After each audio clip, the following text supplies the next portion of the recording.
Good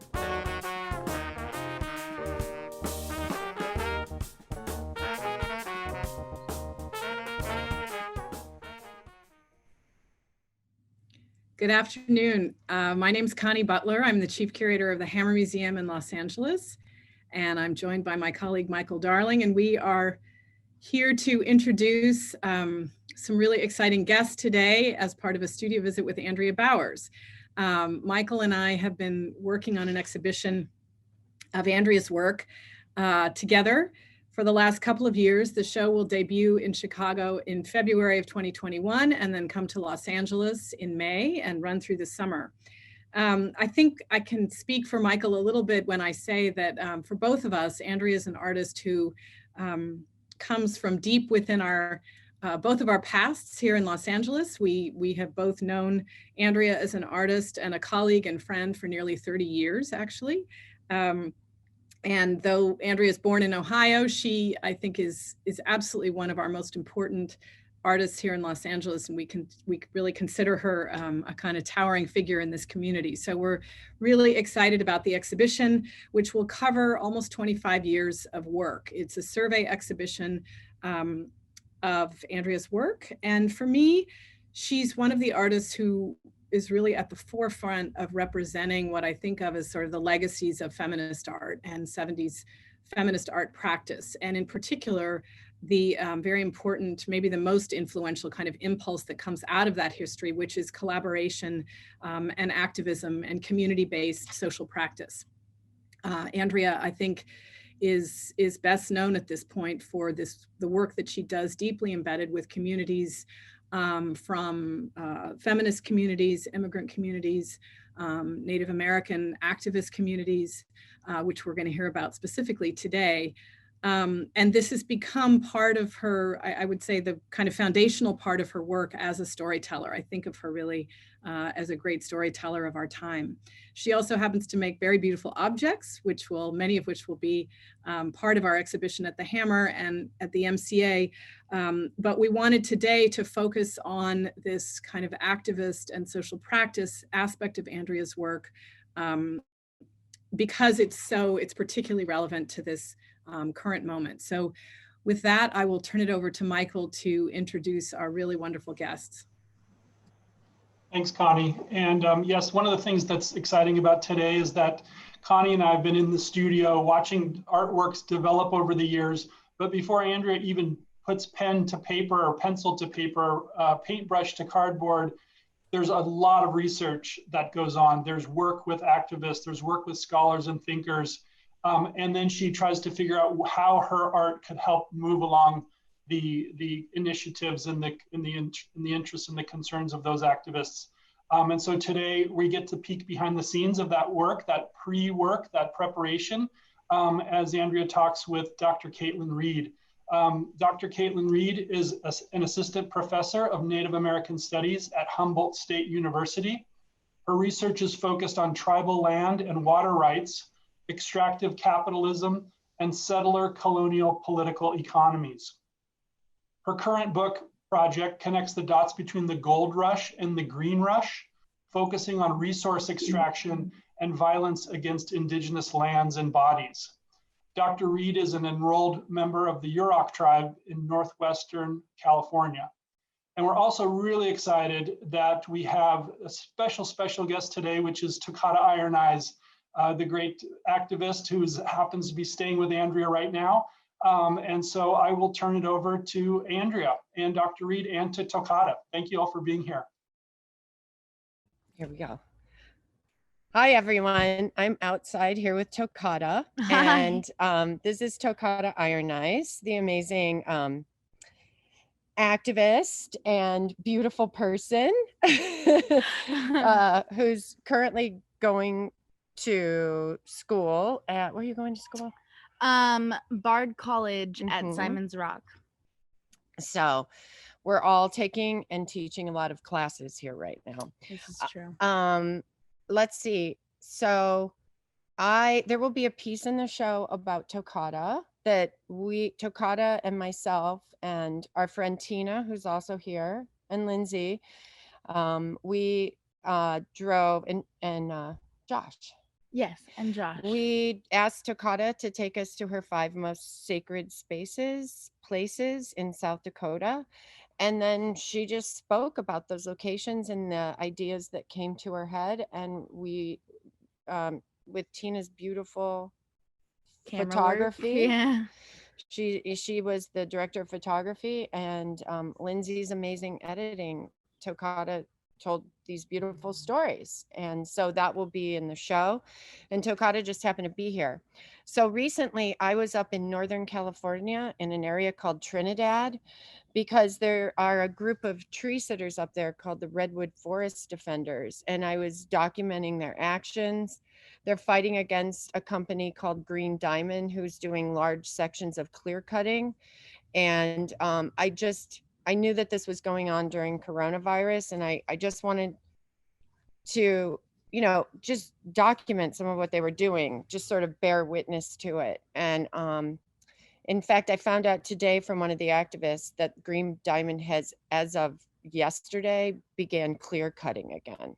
So it's a really intense time, and I'm, very concerned for them. And the thing that's really frustrating about Green Diamond, and perhaps Kaitlin can even talk about them more than I can, is that they're one of the things they make is toilet paper. So it was like devastating to be up there and see huge swaths of land clear cut. It's like greenwashing, that this company does. They act as if they're not clear cutting, so they'll save like one tree in acres of land. And they'll mark it with a W. They'll spray paint a W on it that means wildlife, and they've saved one tree. So they're back at it again. And we're both actually considering going up maybe. Yeah, maybe visiting. To visit. But while I was up there, a friend of mine, an artist, an activist named Katie Holton, sent me a kind of, I don't know, Kaitlin, a webinar kind of class by Kaitlin. And I took it, and it was about the white supremacy embedded in American environmentalism. And for me, I feel like my education has been the education of the powerful. And so I feel like I have to spend the rest of my life relearning everything I was taught. And Kaitlin's presentation blew me away. And I just wanted the opportunity for all of us to hear her incredibly powerful research. So I hope I've said enough, but I'm a little nervous because I want to take a lot of notes because I'm learning. So let's hand it over to Kaitlin. Thank you guys very much for having me. Thank you very much, Andrea. I'm really excited to be here. So I'm going to throw a lot of info at you in the next 15 minutes. And so if you don't feel like an expert on settler colonial ecologies in 15 minutes, that's okay. I'm happy to break it down in the Q&A. So I decided to call this 15-minute deep dive. The world is on fire, Indigenous and settler colonial ecologies. And so essentially, my work, my research focuses on settler colonial political ecologies and Indigenous environmental justice. And so I'm basically making the argument that we need to understand settler colonialism as an ecological phenomenon, and that we can't keep thinking about Indigenous methods of stewarding our ecosystems as a backup plan, or as oh, that's interesting, right? But we're gonna keep clear cutting forest, right? And so the first thing we need to talk about is whose land we're on, right? Andrea, what you said a moment ago about having to unlearn, right, all of these things you've been taught, right? There's a reason they drill into your head manifest destiny in 3rd grade, and then in 4th grade, and then in 5th grade, right? If we gave an accurate history of how the United States is predicated on genocide and slavery and land theft, it'd be really weird to stand up and say the Pledge of Allegiance every single morning, right? And so Indigenous scholars like Leanne Simpson is an excellent one. She wrote this piece called Land as Pedagogy. She thinks about the way K-12 institutions, their primary goal is not to create critical thinkers. It's to create another population of people willing to uphold settler colonialism, right? Stand up and say the Pledge of Allegiance. And it's most advantageous, right, if these people do not know that their country is predicated on land theft. And so the first thing we all need to do is learn whose land we're on. So I'm here in McKinleyville, California. I teach and work at Humboldt State University in Arcata, California, and I am on the territory of the Wiyot people. And so whenever I get invited to go give a talk, I always begin with a land acknowledgement, and then I'll tell you why land acknowledgements are dumb. I begin by acknowledging that I am on the land of the Wiyot peoples, which includes the Wiyot tribe, Bear River Rancheria, and Blue Lake Rancheria. Arcata is known as Gudini, meaning over in the woods or among the redwoods. The persistence of Wiyot peoples to remain in relationship with these lands, despite their attempted genocide, compels me to spread awareness to my inner and extended community regarding the true history of this space. I strive to hold myself and others accountable for the continuation of colonial acts, which neglect to include the voices and needs of these tribes while remembering to lead with compassion. This is a land acknowledgement that one of our graduate students, Carrie Tully, wrote. After I read land acknowledgements, I tell you why they are not enough. Dr. Hayden King, he's an Anishinaabe scholar at Ryerson University, and his university came to him and they're like, Hayden, please write a land acknowledgement so that our Office of Diversity and Inclusion can have it on the books and it can just be a standard practice, right? And then he did an interview about why he regrets doing that, because they are now in vogue, right? We hear them all the time. The idea is that like, that's all you need to do. Right? Land acknowledgements need to be your first step in understanding and learning whose land you're on. They are not your end course of action. And so what I would like you to go do is, one, find out whose land you're on. If you don't know, you can go to native-land.ca, type in your address, it'll tell you exactly whose territory you're on. The other thing we need to talk about in the context of land acknowledgements is if they don't compel you to do something, they're useless, right? So I'm going to have a link be thrown into the chat right now. It is the Karuk Tribe Eco Revitalization Fund. This is funds to help the Karuk Tribe continue to exercise fire management in Northern California, which, as I'll talk about, right, California is on fire. And so if you feel compelled to do something today, you can check out that link or go do some research on whose land you're on and what way you can help those people. All right, let's get started. The first thing I need to tell you is that the New World is in fact a very old world, right? I hear New World all the time, like whether I'm like at a winery and people are giving me like a new age, New World wine. The concept of New World completely erases millennia of Native history and presence and knowledge about these places. My textbook in my high school history class, the first chapter was called Pre-Columbian History, right? Like for some reason, history doesn't begin until Europeans show up, right? But what this works to do is perpetuate a stereotype that Native people are primitive, that we're savage, that we're these nomadic hunter-gatherers that are just walking around grabbing a berry from this bush and grabbing a berry from that bush. Right? This works to erase complex ecological management regimes that Native people have developed over millennia, right? So I'm going to talk specifically about the context of California. California Indians, we lit California on fire all the time, right? We figured out very early on that if you don't burn, fuels build up and you get catastrophic wildfires. We've also discovered that fire helps create meadows where game would come and it makes hunting a lot easier, right? Fire keeps all the grubs out of the acorns. Fire makes all of our basketry materials grow back stronger and more dense, right? And so we have been burning California for thousands and thousands of years, right? When the Spanish mission system shows up in the 1700s, one of the very first things they write in all of their diaries and their journals is WTF, why are these stupid Indians lighting everything on fire?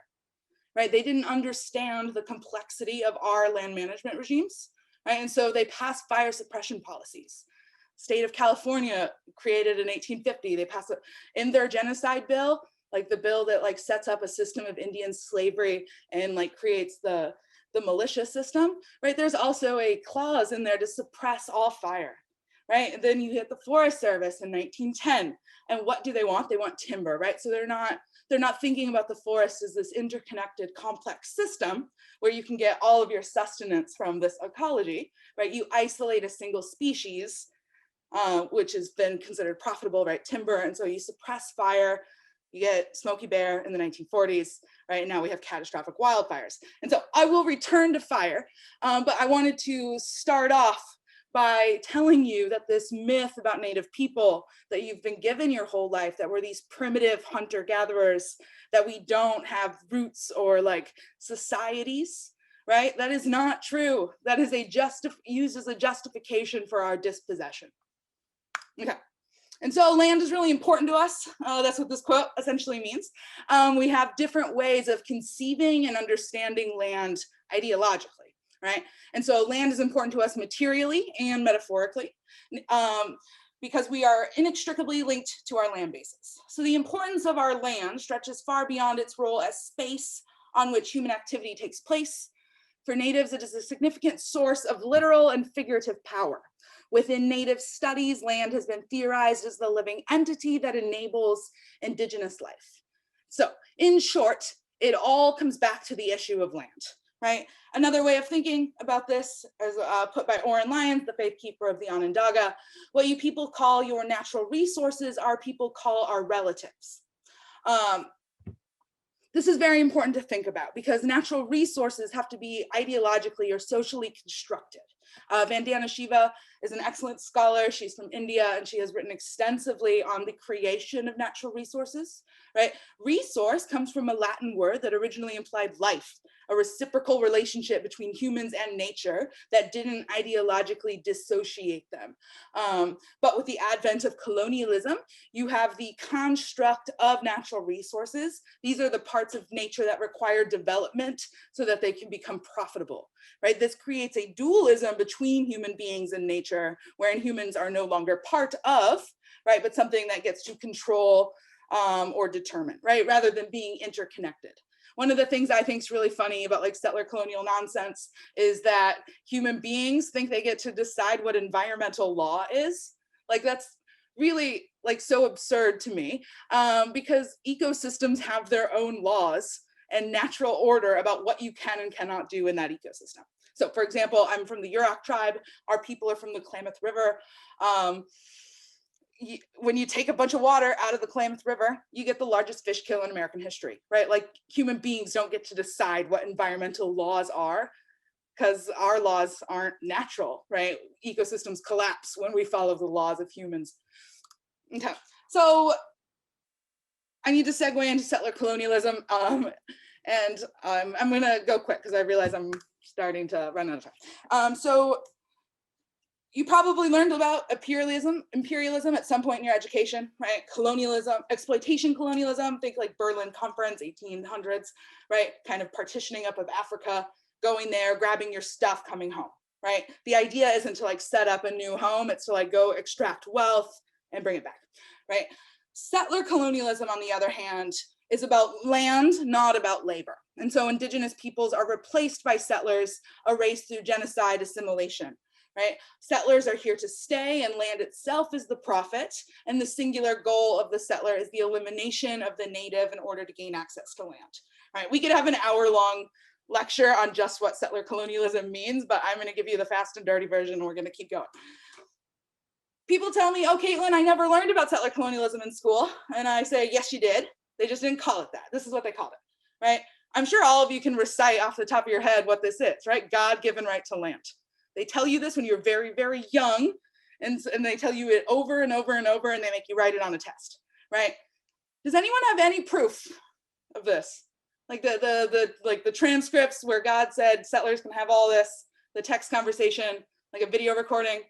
Of course not, because it's made up. It's not real, right? It's coined in 1839. You can take a screenshot of this quote if you want. I'm going to move on because I want to talk about fire. So the most important concerns to settler colonialism are land, water, and resources. For number one, because settlers need to make Indigenous lands their new home and source of capital.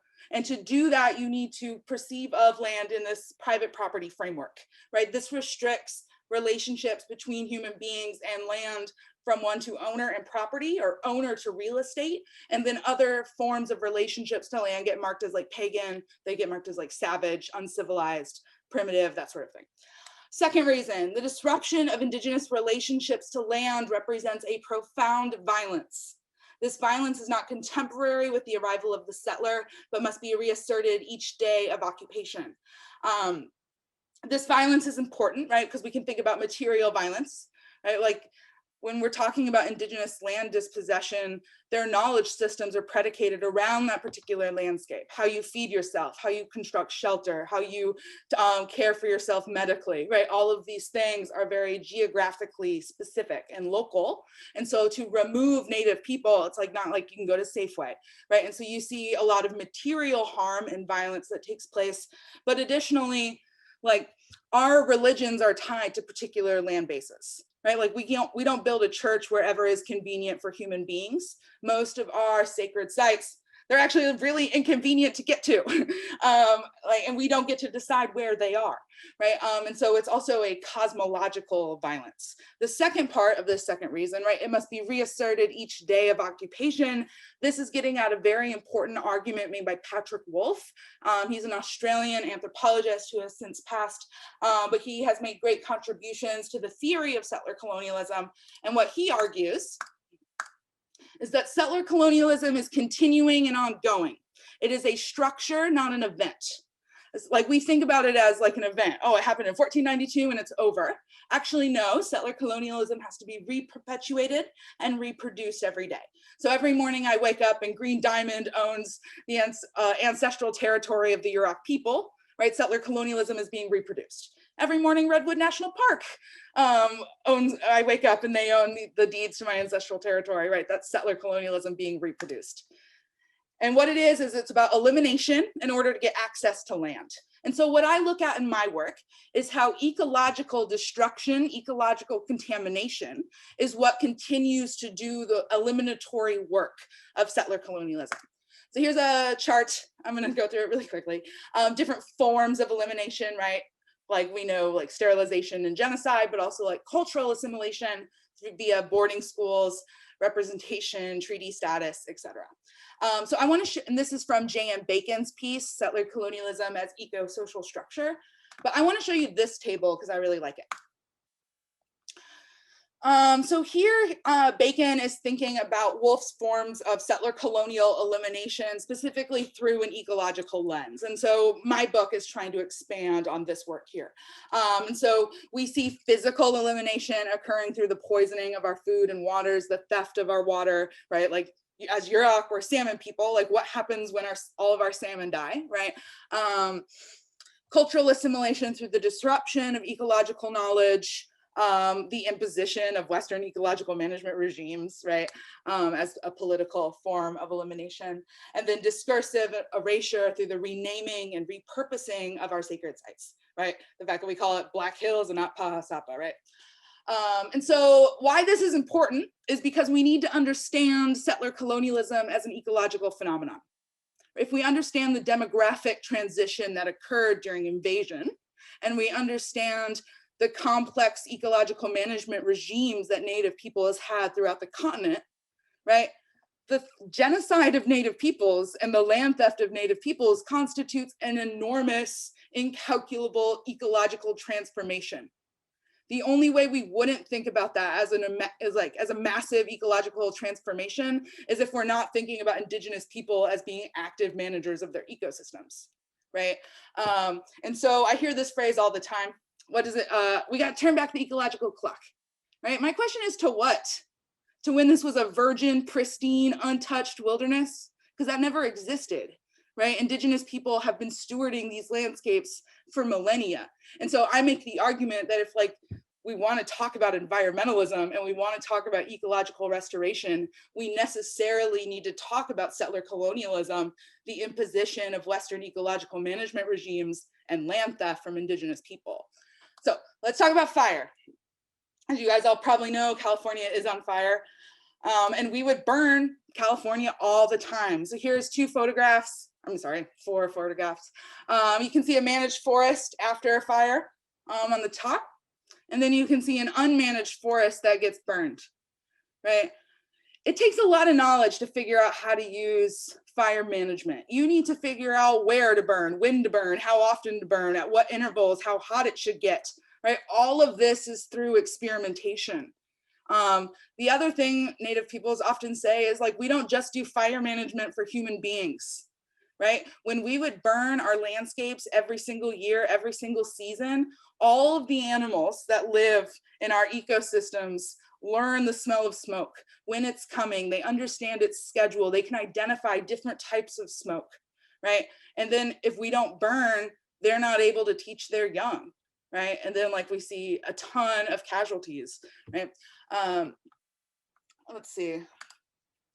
And then this brings me to this, right? We have fire suppression policies throughout California, right? We have this, even the way like within a settler colonial framework, we call them firefighters, right? Like fire is something to be feared. It is something that is dangerous, right? Like our elders like liken fire to electricity. Like, yeah, it can hurt you, but like it does a lot of really important things and you need to respect the power that it has.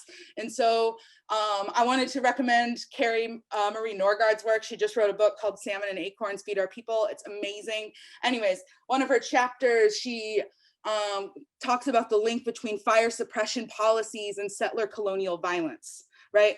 First off, the reason we have fire suppression policies in California is because we didn't think Indians were smart enough to listen to them on how they manage their ecosystems, right? But when you can't burn the forest, you can't feed yourself from it, right? Our acorns need fire. To hunt game, we need fire. Like what doesn't need fire is timber and clear cutting, right? And so how we understand our like environmental objectives, right, is rooted in settler colonial orientations to land. Okay. I think I went a little bit over my 15 minutes, but I think I stayed pretty close. So I'll quit talking and now we can have a fun conversation. Okay. I'll go off screen share.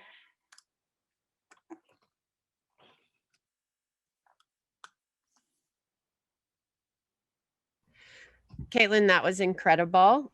I wanted, like Tokata just asked me to, can you, what's the book that you're writing? And is it covering these subjects or slightly different subjects? It's in progress. My manuscript is due a year from next month. So right now, the editors might change it. It's called From Gold Rush to Green Rush, the Ecology of Settler Colonialism in Northern California. And so I call it tracing the historical and ecological dots from the gold rush in California, which if folks don't know, miners committed genocide. They don't teach that in California schools. So I have to teach all my college freshmen when they get into my classes, like, hey, yeah, your state is founded on genocide and slavery. And so then I go from gold rush to the timber rush. And so I've been working on that chapter last month, to fish rush, to the green rush. So right now I'm working on a chapter. It's called Back to Whose Land? Hippie environmentalism and cannabis, right? And thinking about the back to the land movement as a continuation of settler colonial dispossession. So, and then I try to draw a bunch of parallels between that like kind of extend through like gold to timber to fish to cannabis, thinking about land dispossession, Indian removal, water theft, also the creation of water rights, right? Within a Western private property framework. There's some other ones. Oh, like sexual violence, yeah, toxics, those sorts of things. So do you want to ask, did you want to say something to her? I mean, I just think that that's crazy, like the parallels, especially of like miners, right? Like a gold rush as the initiator, because I mean, I'm living on Pine Ridge reservation right now, so very close to the Black Hills. And right, also a lot of the, really devastating genocidal events there occurred because of Custer's discovery of gold in the Black Hills. Right. And then also they found gold in Georgia in 1828. 2 years later, Indian Removal Act, Trail of Tears. Right. And so the ways in which and then also they're blowing up like sacred mountains to get at gold. Right. And so the way actual grave sites to put pipelines through, right? So I don't know, it's really crazy, and I'm really glad to be here because I mean, just as a young Indigenous student, hearing these things from another Indigenous woman, or I'm not sure what your pronouns are, but yeah, it's just, it feels very affirming. And also, like, I've never heard like the idea, right, of environmentalism and the way that we know it, right, inherently being violent, is something that, like, I've never heard that idea come into words. Like, for me, I think it's something that I've always felt because I've been a part of these movements. Like, I self-identify as a climate activist, right? So it's definitely like I felt that for a really long time, and I've never had, I think, the verbiage to vocalize it. So that feels really nice. Yes. Can I ask a question? Dr. Reed, that was incredible. I want to rewatch it because there was so much in that presentation. It was fantastic. Thank you. You know, I'm sitting here thinking about like the the national park system, which is obviously part of the, the history that you're talking about. And, we're all focusing right now on, or many of us on presidential politics and just thinking like, oh, if we can just get a new person in there, we're going to reverse these environmental policies. We're going to be back on the road. It's going to be good. But obviously that's not correct. What kinds of very specific actions do you, unlearning and learning and listening, as Andrea was talking about, is so important right now. But like, what kind of specific actions do you even recommend to start to, really on what fronts to do activist work at this moment to address some of the things you're talking about? I mean, it feels so overwhelming, which obviously is, you've been feeling, Yeah. and your people have been feeling forever. So yeah. Well, to start with national parks, there's a great book people can read. It's by Mark David Spence. It's called Dispossessing the Wilderness, Indian Removal and the Making of National Parks, right? And so he goes through the history of several national parks and like talks about the removal policies and the militias that had to go kill Native people so they could enclose them to preserve them, right?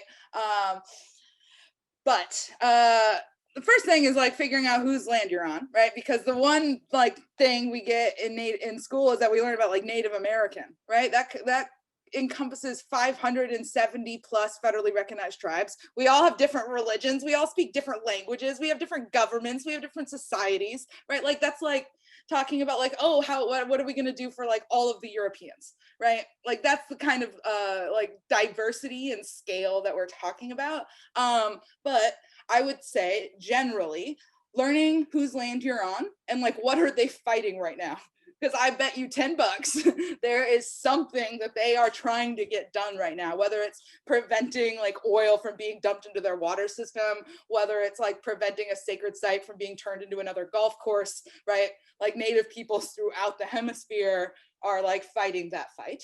The other thing I will say is like land return is happening all the time.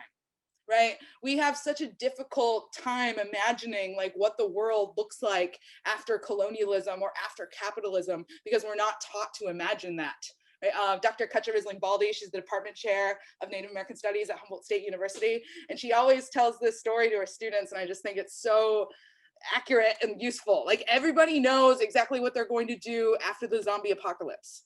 Right? We've had countless movies and novels and we've thought about it, right? We've been given the intellectual space to imagine what we would do in the zombie apocalypse. We are not given that opportunity for like, what does the end of settler colonialism look like, right? There's this episode of The Simpsons, it's like a Game of Thrones episode, right? And they're like, there's this feudal king and Lisa is trying to like lead a revolt with the peasants and Homer comes up to her and she's like, Lisa, what are you doing? Feudalism's the way it's always been. Feudalism's the way it's always going to be, right?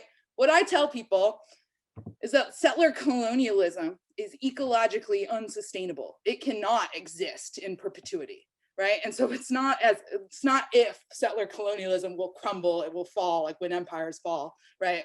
It's like when, and whether it's by decision or by force. So I would say educate yourself about the tribe you're currently on, whose land you're currently on, how it became dispossessed from those people, what they are currently fighting against, and then start researching land returns. Like it's happening. Like lands are being returned all the time. Here in Humboldt County, the Wiyot got Tuluwat returned, which is like the center of their ceremonial world, right? That's the first city in the history of the United States to voluntarily return Indian land without a court order or like some sort of like attached, strings attached. So yeah, start with education, and then like we gotta start returning lands, because and then land back. Yeah. Hey, Kaitlin, I was thinking maybe like, everyone thinks about Tokata and her family as like doing, so much work at Standing Rock and being the spokespeople for Standing Rock, but a lot has happened since then. And I was wondering, Tokata, if you could kind of talk about some of that, and also maybe even talk about Pesla, because this is a different way that. Yeah. I mean, so when I was like 8 years old, my mom actually started this like Indiegogo account, which was it just like crowdfunding.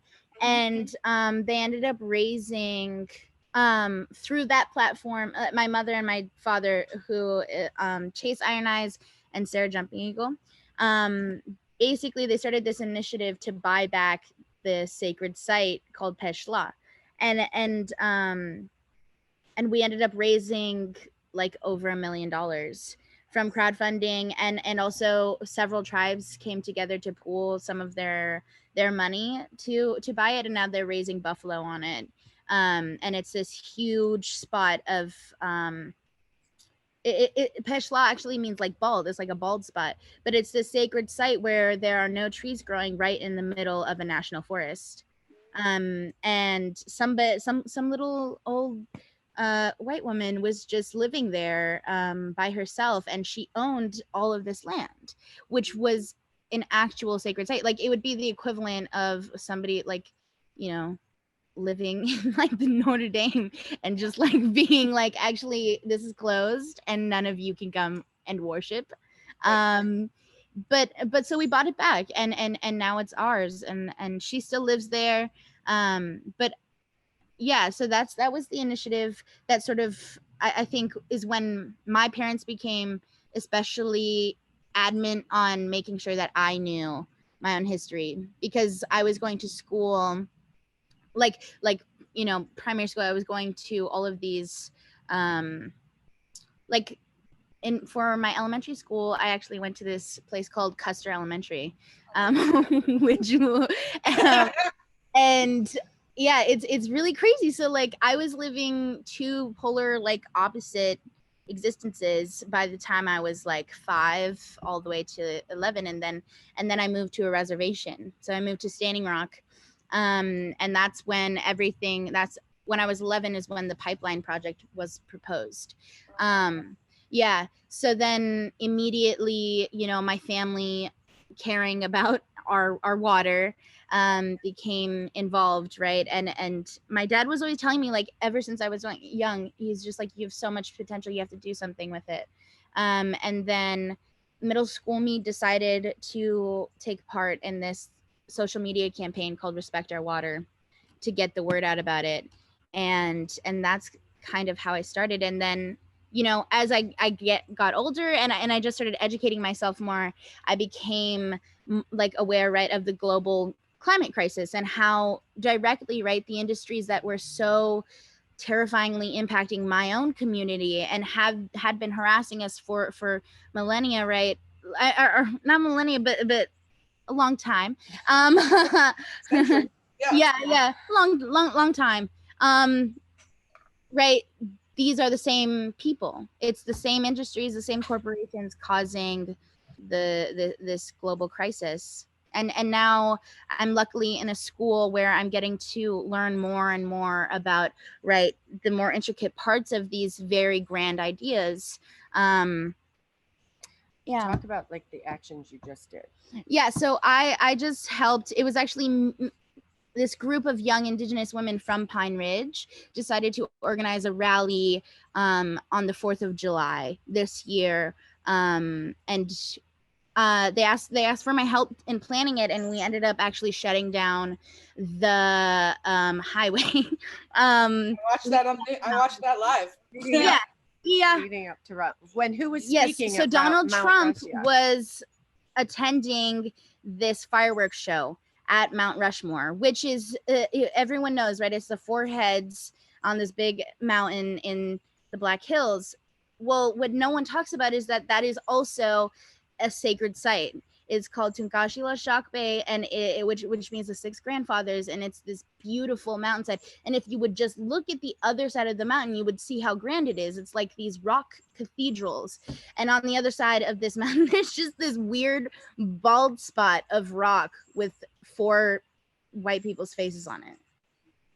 So it's a very it's very deliberate in the places that we're living, and I think it's such I think, you know, it really points to the future that is Indigenous young people, because children are just like inherently little sponges. And for me, I always remember like when I was growing up, you know, both in these border towns and these, you know, like 80% white communities, where I was always like, you know, one of the singular brown people in the spaces that I was in. It really showed me the disparities in the realities that we were living. Like people got normal childhoods, people, you know, versus what I was doing was advocacy for an entire community. Like worrying about whether or not my people were going to have clean water versus somebody, I don't know, like going to soccer practice. So it really just, and now that's why I think it feels very good for me to explore these things in educational spaces, because it's a dissecting of an experience that I was already having and could never put a name to it. And it's something, right, that awareness and that education is something that young Indigenous people are going to start having more and more access to. And people don't understand that once that happens, and already, right, with the desperate need for Indigenous leadership in these political spaces, right, we need the young people, and we need Indigenous young people to be the living legacies of, you know, ancestral teachings, and it's going to be completely in their hands, I think. The thing I say about like settler colonialism, because like it's no wonder like we're all like depressed and have anxiety. Like we're not supposed to like live in this way, right? Like the world is not private property. But like what I tell people is like that can be really like frustrating and overwhelming, but like settler colonialism is always being reproduced, right?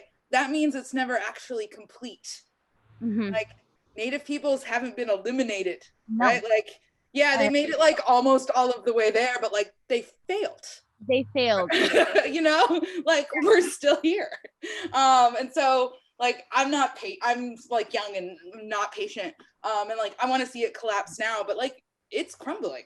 Like we're watching it crumble. And like some people that might make them upset, but like I'm like get my popcorn. You know? The reality of it is that the more and more that you learn about the state that we're the more you learn that almost everything about it is completely irrelevant to our existence, especially Indigenous people. It's like, oh, we were right, we could be and we were 100% fine, and now there's this big giant colonial invader that's just been sitting on us for the past like 200 years. And you recognize, right, that there is another path somehow and some way that we get to be a part of, and that we get to make, and we get to shape what that looks like for us in our individual experiences. But those things cannot be possible in the way that we're living right now. Right. To go back to Standing Rock, the way I open up my book is, so one of my good friends is, her name's Jessa Ray Growing Thunder. She's Lakota, Nakota, and her people are on the Fort Peck Reservation in Montana. Anyways, she was telling me the Black Snake story. which for people who don't know, right, there's this like black snake that would come through the territory and it would just like destroy everything in its path. And she was telling me that about Standing Rock. And I was like, holy shit, I have black snakes in my homeland. Because like when people are growing cannabis and like they suck all the water out of our rivers, right? They have these little polyethylene black tubes that run all up and down the mountains and like steal water, right? And so like I was thinking about kind of the ways in which all of our peoples have like these similar environmental issues that we're dealing with, but like all of us like are in it for the long haul. Like we're not gonna give up because like the court bill gets too high. Like we're gonna sit in the middle and like not let them do it. You know what I mean? And so that thread of resistance and like resilience and like revitalization, like how frigging cool is it that like settlers have been here for centuries and people are still speaking their languages and we're still going to our ceremonies. Like We are legitimately a population of wizards. And this I don't understand. Like compared to the like as of right now, right? We are specifically set up to be the most magical of solutions for all of the settlers' problems.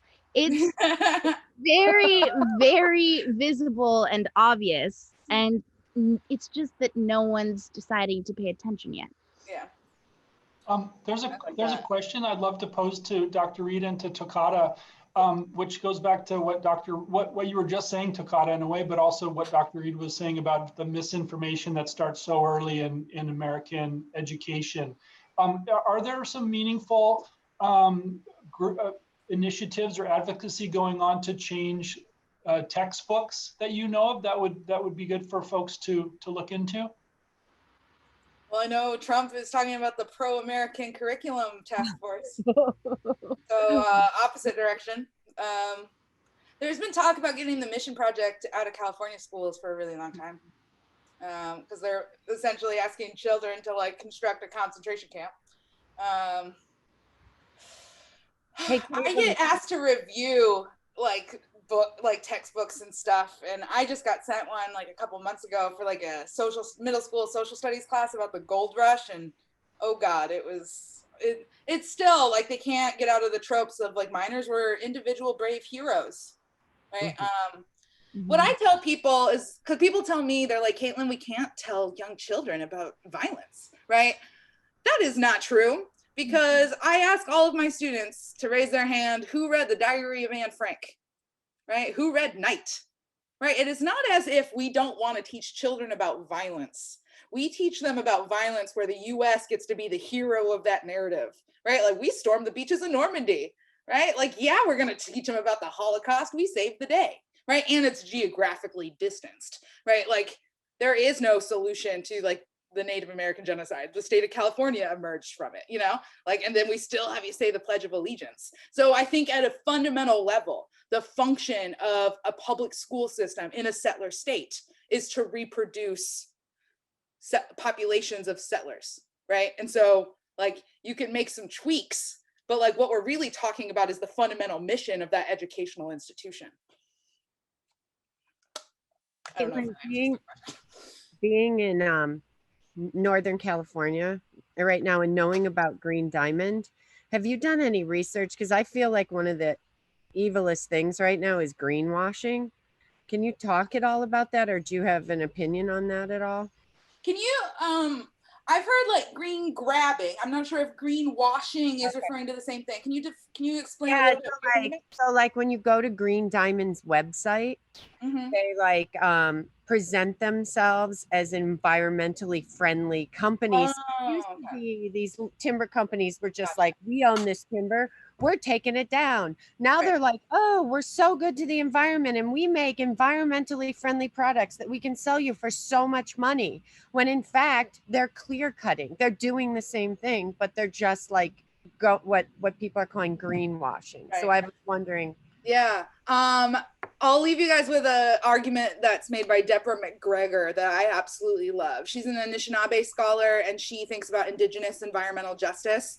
And she critiques this concept of sustainable development because she argues like this is a thoroughly Western concept, where you're still thinking about the landscape as natural resources that exist for material gain, but you're trying to extend the shelf life of how long you can continue to exploit, right? And so she essentially argues like sustainable development is so that we can keep doing capitalism longer, right? So there's like actually like this like idea of sustainable development, it's a real like misnomer, because what we actually need is to completely reframe and reconceptualize the way we interact with our landscape, right? And like nobody friggin' knows how to feed themselves.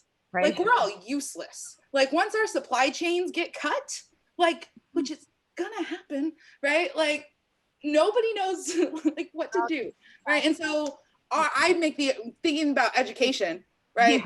The reason we sit at a desk for 8 hours locked in a room is so that like we can get kids primed to like work in factories, work 9 to 5s. Like what we actually need is to reconceptualize education, and it should probably be happening outside, right? Like I don't use trigonometry ever, but I'd really love it if I learned the difference between like wild grasses that I can use for shit and like things that I can't eat. Like that nobody ever taught me that in K through 12, right?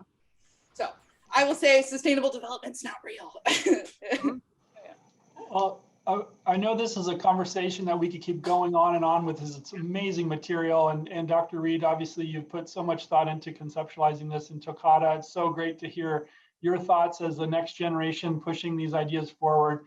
So we really thank you for this and for being here. There have been some questions about how this is being recorded, and of course it is, and it can be found on the MCA's Facebook page. So we can all go back and listen to this and digest some of these thoughts even more. But thanks to Andrea, to Tokata, to Dr. Reed for being here today, really opening our eyes to these issues. And obviously there's so much work to be done. So thank you for everything you're bringing to these issues. Thanks to you and Connie. Thank you. And thanks for everyone for listening, and have a great weekend. Bye, everyone. Lovely to meet you, Tokata. Bye. We gotta talk again. We do. We must. We must. Okay. Bye,